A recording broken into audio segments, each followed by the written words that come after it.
This is the first video lecture for the SOF2 module. We're going to look in the next few videos how to go from Python to Java, understand what are the different in syntax as well as the different concept behind it. But we will see in the first few videos there is a lot of similarities between the two languages. In this small video, we're going to look at how to execute Java program and explain the differences between compiled and interpreted languages like Python.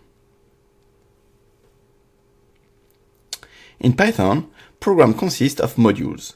Modules in turn can contain statement, function, definition, and classes. Each module is associated with a source file, a .py extension. An interpreter called a Python virtual machine, which reference as PVM, translate Python source files to bytecode before execution. The Python virtual machine may save the corresponding bytecode in files .pyc extension for subsequent execution. In Java, a programmer creates a Java program by writing its source code. A source code is a text file that describes the program according to the syntax of Java and has the file name extension .java.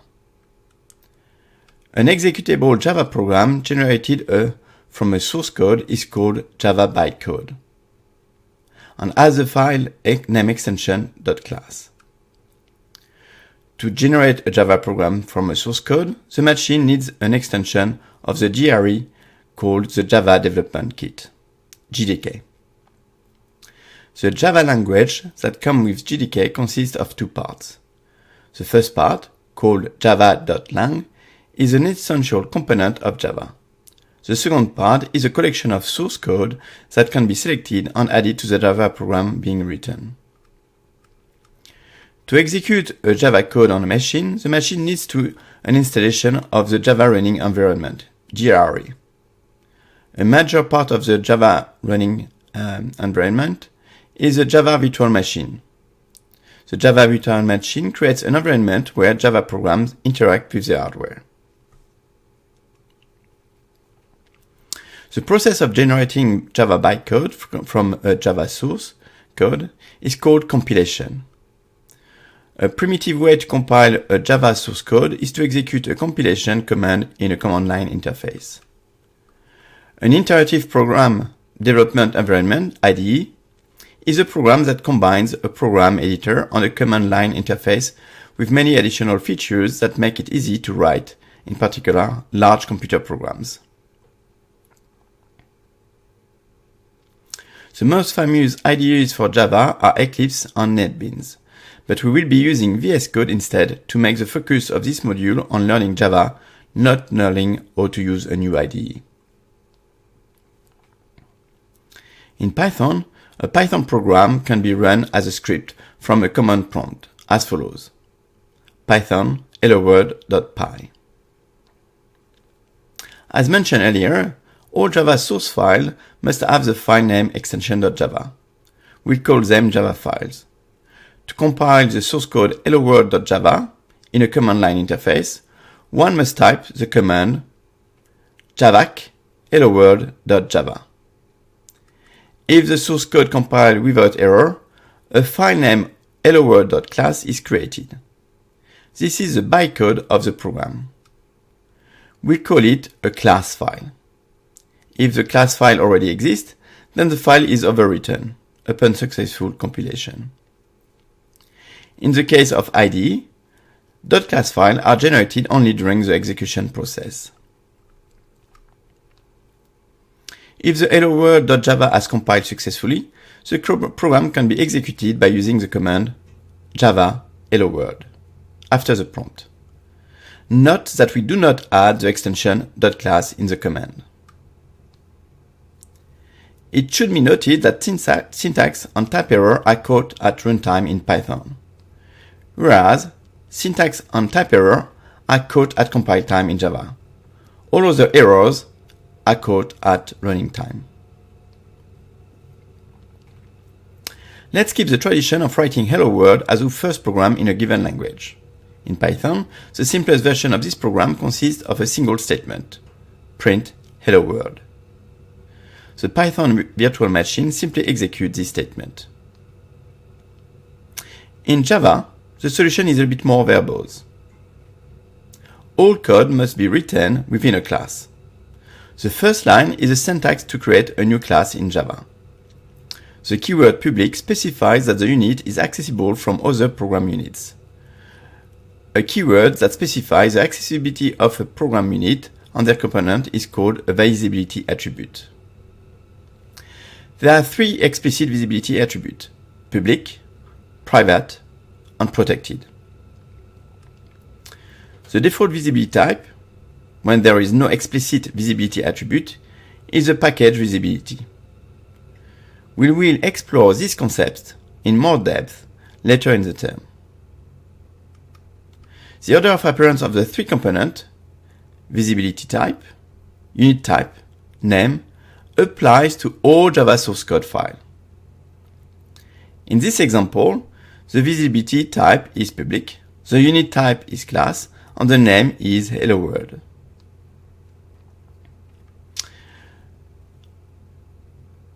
The second line of code declares a method named main.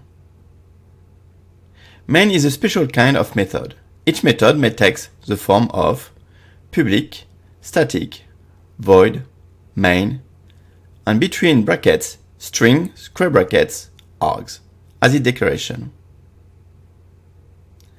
The general method declaration consists of the following things: visibility, in this case public, static, which is optional, return type, which is here void, meaning that it doesn't return anything, name, here it's main, and then between brackets, a list of parameters, which is optional.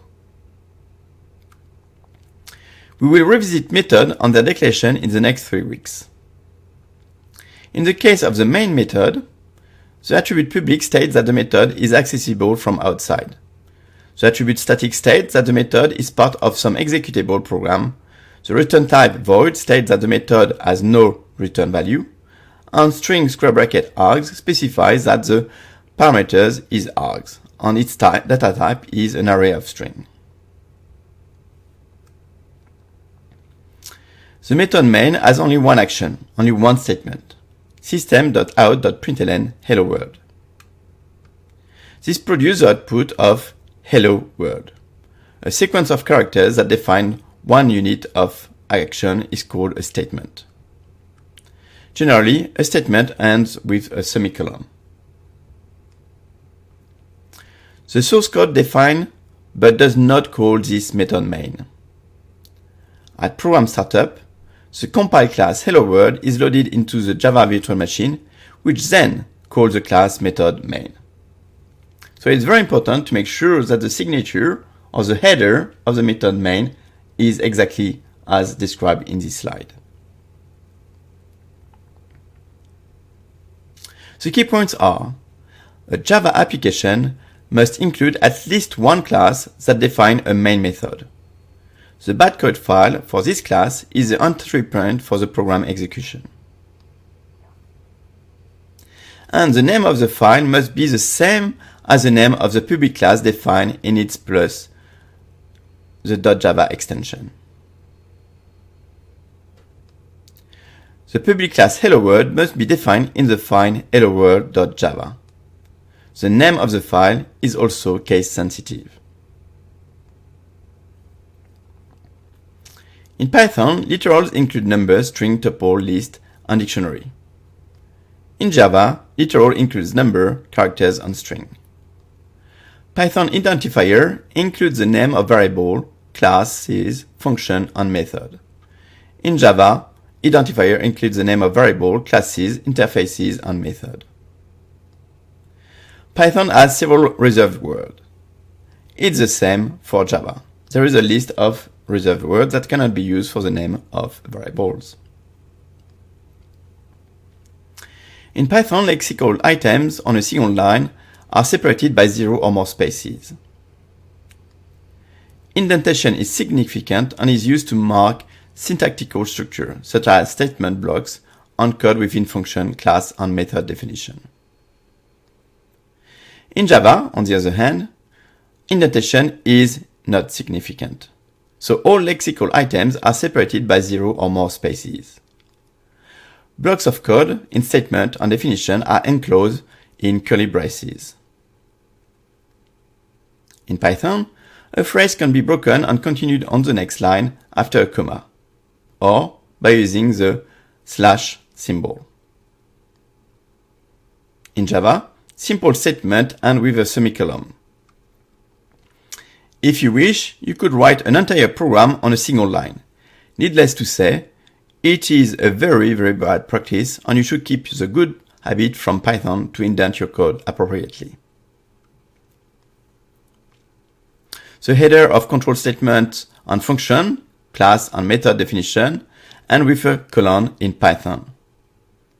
Whereas in Java, Boolean expression in loops and if statement are enclosed in brackets. Forgetting the brackets is a common source of error for programmers moving from Python to Java. So watch out for these missing brackets. In Python, an end-of-line comment begins with a hash symbol, whereas Java uses 2 backslashes. Python docstring are enclosed within triple double quote. In Java, the Java doc, the equivalent of docstring for Python, begins with slash star stars and end with stars backslash.